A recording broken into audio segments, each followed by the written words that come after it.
ಎಂಬತ್ನಾಲ್ಕನೇ ಇಸ್ವಿಯಲ್ಲಿ ಮದುವೆ ಜೀವನ ಭವ್ಯ ಮಾನವ ಪುಸ್ತಕವನ್ನು ಬರೆದಿದ್ದು, ನಂತರ 88ನೇ ಇಸ್ವಿಯಲ್ಲಿ ನಾನು ಬರೆದ ಗ್ರಂಥಕ್ಕೆ BK ಗೋಕಾಕ್ ಅವರು ಸಹ ಮುನ್ನುಡಿ ಬರೆದಿದ್ದಾರೆ, ಬಹಳ ಮೆಚ್ಚುಗೆ ವ್ಯಕ್ತಪಡಿಸಿ ಬರೆದಿದ್ದಾರೆ.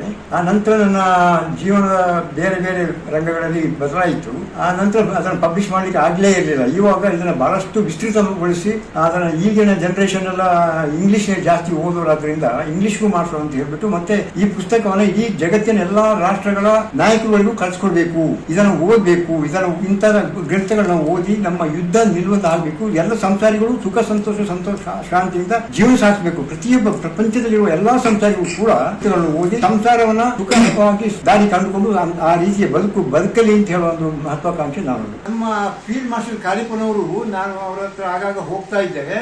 ಅವ್ರು ಹೋದಾಗಲೆಲ್ಲ ನನ್ನ ತಲೆಗೆ ಒಂದು 10 ಸಾರಿ ಕೈ ಇಟ್ಟು ಆಶೀರ್ವಾದ ಮಾಡ್ತಾ ಇದ್ರು. ನೀನು ಮುಂದಕ್ಕೆ ಒಳ್ಳೇದು ಮಾಡಬೇಕು, ಒಳ್ಳೇದಾಗುತ್ತೆ, ದೇವರು ನಿನಗೆ ಒಳ್ಳೇದು ಮಾಡ್ತಾನೆ, ದೇವರಿಂದ ಒಳ್ಳೇದನ್ನ ಮಾಡಿಸ್ತಾನೆ ಅಂತ ಹೇಳುವಂತ ಒಂದು ಇದನ್ನು ಕೊಡ್ತಾ ನನಗೆ ಒಂದು ಭರವಸೆ ಕೊಡ್ತಾ ಇದ್ರು. ಮತ್ತೆ ಗುರು ಹಿರಿಯರ ನಾನು ನನ್ನ ದೇಶದಾದ್ಯಂತ ಸುತ್ತಾಡಿ ಸುಮಾರು 4,000 ಗ್ರಂಥಗಳನ್ನ ಸಂಗ್ರಹಿಸಿದ್ದೇನೆ. ಆ ಗ್ರಂಥಗಳ ಆಧಾರ ಅಂದ್ರೆ ಅದರಿಂದ ತಿಳ್ಕೊಂಡ ಜ್ಞಾನವನ್ನ ಎಲ್ರಿಗೂ ಹಂಚೋಣ ಅಂತೇಳಿ. ನಾನು ಒಬ್ಬರೇ ತಿಳ್ಕೊಳ್ಳೋದು ಸುಮ್ಮನೆ ಇಟ್ಕೊಂಡದಕ್ಕೆ ಬೆಲೆ ಇಲ್ಲ, ನೆಲೆನೂ ಇಲ್ಲ, ಎಲ್ರಿಗೂ ತಿಳಿಸೋಣ. ಅದೇ ನನ್ನ ಮುಖ್ಯ ಉದ್ದೇಶ. ಅದನ್ನ ನಾನು ಸಾಧ್ಯವಾದಷ್ಟು ಮಾಡಲಿಕ್ಕೆ ಪ್ರಯತ್ನ ಪಡ್ತೇನೆ. ಎಲ್ಲರ ಸಹಕಾರವೂ ಬೇಕು. ಅದು ತಮಗೂ ನಮಸ್ಕಾರ.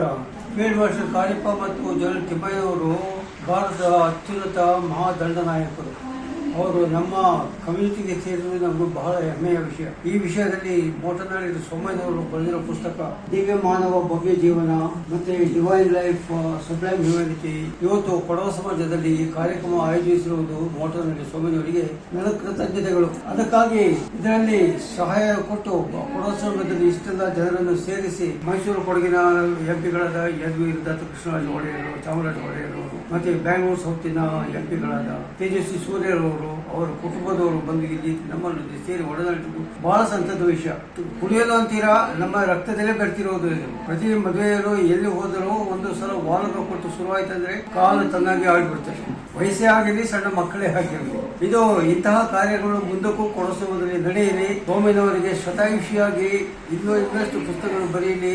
ಇದೇ ಪ್ರಕಾರ ಕಲ್ಚರಲ್ಸ್ ಕಾರ್ಯಕ್ರಮ ನಡೆಯಲಿ ಅಂತ ನನ್ನ ಒಂದು ಬಯಕೆ. ಶ್ರೀಮತಿ ತೇಜಸ್ವಿ ಸೂರ್ಯರವರು ಮಾಡಿರುವ ಸಂಗೀತ ಕಚೇರಿ ಇದುವರೆಗೆ ಕೇಳಿಲ್ಲ, ನೋಡಿಲ್ಲ. ಇಷ್ಟೊಂದು ಜನರನ್ನು ಮಂತ್ರಮುಗ್ಧರನ್ನಾಗಿ ಮಾಡಿಸಿದೆ. ಎಲ್ಲರೂ ಕುಣಿಯುತ್ತಿದ್ದಾರೆ, ಹಾಡುತ್ತಿದ್ದಾರೆ, ಗೋಷ್ಠಿ ಗಾನ ನಡೆಯುತ್ತಿದೆ. ಬಹಳ ಸಂತೋಷ. ಕೊಡಸಮದ ಇದೇ ಪ್ರಕಾರ ಮುಂದಕ್ಕೂ ಸಾಗಲಿ ಎಂದು ನನ್ನ ಅಭಿಪ್ರಾಯ. ಹಾಗೂ ಫೀಲ್ಡ್ ಮಾರ್ಷಲ್ ಕಾಲಿಪನವರಿಗೆ ಭಾರತ ರತ್ನ ಒದಗಿಸುವಲ್ಲಿ ಸಂಸದ ಇವರಿಬ್ಬರು ನಮಗೆ ಸಹಾಯ ಮಾಡಲಿ, ಅವರು ಸಹಾಯ ಮಾಡುತ್ತಾರೆ ಎನ್ನುವ ನಂಬಿಕೆಯೊಡನೆ ನನ್ನ ಮಾತುಗಳು. ಯೂತ್ಸ್ ನಮ್ಮ ಸ್ಪೆಷಲಿ ನಮ್ಮ ಈ ಫೀಲ್ಡ್ ಮಾರ್ಷಲ್ ಕಾರ್ಯಪ್ಪ ನಮಗೆ ಒಂದು ಮಾಡೆಲ್ ಫಿಗರ್. ನಮಗೆ ಸ್ಪೆಷಲ್ ನಮ್ಮ ದೇಶಕ್ಕೇನೆ ಇಂಥ ಒಂದು ಕಾರ್ಯಕ್ರಮ ಸ್ಪೆಷಲಿ ಅವರಿಗೆ ನಮ್ಮ ಒಂದು ಮನವಿ ಇದೆ, ಅವರಿಗೆ ಭಾರತ ರತ್ನ ಸಿಗ್ಬೇಕು ಅಂತ ಹೇಳಿ. ಅದನ್ನ ನಾವು ನಮ್ಮ ಸಂಸದರಿಗೆ ನಾವು ಮೆಮೊರಾಂಡಮ್ ಕೊಡೋ ಟೈಮಲ್ಲಿ ನಾವು ಹಿರಿಯರು ಕಿರಿಯರು ಎಲ್ಲಾ ಜನಾಂಗದ ವರ್ಗದ ಜನರು ಬಂದು ಸೇರುವುದು ಅದು ನಮ್ಮ ಕರ್ತವ್ಯ. ಹಾಗೇನೆ ಅವರು ಬಂದು ಸೇರಿದ್ದಾರೆ. ಮುಂದಿನ ದಿನಗಳಲ್ಲಿ ಅವರಿಗೆ ಭಾರತ ರತ್ನ ನಂಬಿಕೆ ಅಂದಿದೆ. ರವರು ನಮ್ಮ ಹಿಂದಿನ ಪೀಳಿಗೆಯವರು. ಅವರು ತಮ್ಮ ವೃತ್ತಿಪರ ಕ್ಷೇತ್ರದಲ್ಲಿ ಅತಿ ಉನ್ನತ ಮಟ್ಟದ ಶ್ರೇಯಸ್ಸನ್ನು ಸಾಧಿಸಿದವರು. ಆ ಕಾರಣದಿಂದ ಅವರು ನಮ್ಮ ಪೀಳಿಗೆಯವರಿಗೂ ಹಾಗೂ ಮುಂದಿನ ಪೀಳಿಗೆಯವರಿಗೂ ಆದರ್ಶಪ್ರಾಯರಾಗಿದ್ದಾರೆ. ಅಭಿಮಾನ ಅಪಾರವಾಗಿದೆ. ಇಂತಹ ಮಹನೀಯರ ಬಗ್ಗೆ ವಿರಚಿತವಾದ ಕೃತಿಗಳು ನಮ್ಮ ಮುಂದಿನ ಪೀಳಿಗೆಯವರಿಗೂ ಮಾರ್ಗದರ್ಶಕವಾಗಿರಲಿ ಎಂದು ನಾನು ಹಾರೈಸುತ್ತೇನೆ. ಅದಕ್ಕಾಗಿ ಇಂದಿನ ಯುವ ಪೀಳಿಗೆ ತಮ್ಮ ಮೊಬೈಲ್ ಫೋನ್ಗಳನ್ನು ಸಾಧ್ಯವಾದಷ್ಟು ಬಿಡುವು ಮಾಡಿಕೊಂಡು ನನ್ನ ವಿನಂತಿ. ಎಲ್ಲ ಗಣ್ಯರಾದ ದಿವ್ಯಾತ್ಮಗಳೇ ಹಾಗೂ ನಮ್ಮ ಮುಂದೆ ಕುಳಿತಿರುವಂತಹ ನನ್ನ ಎಲ್ಲ ಆತ್ಮ ಬಂಧುಗಳೇ, 1984ರಲ್ಲಿ ಇದು ದಿವ್ಯ ಜೀವನ ಭವ್ಯ ಮಾನವ ಕೃತಿಯ 4ನೇ ಪರಿಷ್ಕೃತ ಮತ್ತು ವಿಸ್ತೃತ ಮುದ್ರಣ. ಈ 2 ದೇಶ ಕಾಲ ಸಂದರ್ಭಗಳ ನಡುವೆ ಸುಮಾರು ಅರ್ಧ ಶತಮಾನವೇ ಸಂದು ಹೋಗಿದೆ. ನಿಜ ಹೇಳಬೇಕೆಂದರೆ ನಾನೇನು ಅಕಾಡೆಮಿಕ್ ವಲಯದ ಬರಹಗಾರನಲ್ಲ.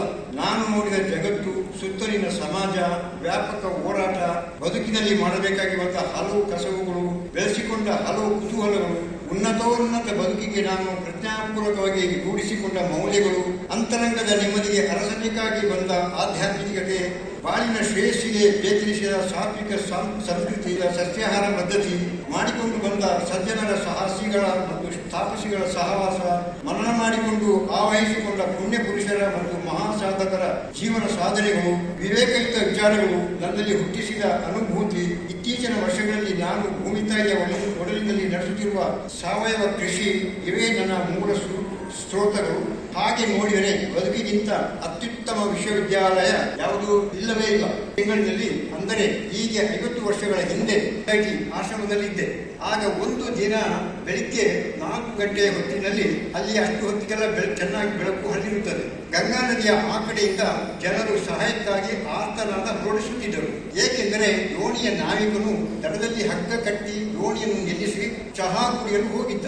ಆಗ ದೋಣಿಯೊಳಗೆ ಹಾರಿದ ಬುದ್ಧಿಮಾಂದ್ಯನೊಬ್ಬ ದೋಣಿಯನ್ನು ಚಲಾಯಿಸಲು ಶುರು ಮಾಡಿಬಿಟ್ಟ. ಇದರಿಂದ ಜನರು ಆಘಾತಕ್ಕೊಳಗಾಗಿ ಹಾಗೆ ನೆರವಿಗೆ ಮೊರೆಯಿಡುತ್ತಿದ್ದರು. ದೇವರ ದಯೆಯಿಂದ ಆ ದೋಣಿಯನ್ನು ಹರಿದ್ವಾರದಲ್ಲಿ ನಿಲ್ಲಿಸಿ ನಾನಿಲ್ಲಿ ಈ ವೃತ್ತಾಂತವನ್ನು ಹೇಳಿದನಷ್ಟೇ. ಅಂದರೆ ಸಂಸಾರ ಎಂಬ ದೋಣಿಯನ್ನು ನಡೆಸುವಂತಹ ಸತಿಪತಿಯರಿಗೆ ಸುಖಿ ದಾಂಪತ್ಯ ನಡೆಸಲು ಸರಿಯಾದ ತಿಳುವಳಿಕೆ, ಬೋಧನೆ ಇಲ್ಲದಿದ್ದರೆ ಅದು ದಡ ಸೇರದು. ನಿಜ ಹೇಳಬೇಕೆಂದರೆ ಇದು ಎಲ್ಲ ಕ್ಷೇತ್ರಗಳಿಗೂ ಅನ್ವಯಿಸುವಂತಹ ಮೀರಿರುವಂತಹ ಪ್ರತಿಭೆಗೆ ದೇಶದಾದ್ಯಂತ ಪ್ರಖ್ಯಾತರಾಗಿರುವ ಐರನ್ ಮ್ಯಾನ್ ಖ್ಯಾತಿಯ ಇಂದಿನ ಯುವ ದಂಪತಿಗಳಿಗೆಲ್ಲ ಆದರ್ಶ ದಂಪತಿಗಳಾಗಿರುವ ಬೆಂಗಳೂರು ದಕ್ಷಿಣ ಲೋಕಸಭಾ ಕ್ಷೇತ್ರದ ಸಂಸದರಾದ ಶ್ರೀ ತೇಜಸ್ವಿ ಸೂರ್ಯ ಮತ್ತು ಅವರ ಇವಾಗ ಸಮಯದ ಅಭಾವ ಬಹಳಷ್ಟು ಇದೆ. ಮಾತು ಕೇಳಿ ನನಗೆ ಇವಾಗ ಏನಾಗಿದೆ ಅಂತ ಹೇಳಿದ್ರೆ ನಾನು ಮಾತಾಡಲಿಕ್ಕೆ ಏನು ಉಳಿದಿಲ್ಲ. ನಮ್ಮ ತೇಜಸ್ವಿ ಸೂರ್ಯ ಅವರು ನನ್ನನ್ನು ಇವಾಗ 40 ವಯಸ್ಸಿಗೆ ಇಳಿಸ್ಬಿಟ್ಟಿದ್ದಾರೆ ಅವರ ಮಾತಿನಿಂದ. ತೇಜಸ್ವಿ ಅವರ ಧರ್ಮಪತ್ನಿ ಶಿವಶ್ರೀಯವರು ಹಾಡು ಹಾಡಿ ನಮ್ಮನ್ನೆಲ್ಲ ಇವತ್ತು ಆನಂದದಲ್ಲಿ ಮುಳುಗಿಸುವಂತಹ ಒಂದು ಕಾರ್ಯಕ್ರಮ ಇದೆ.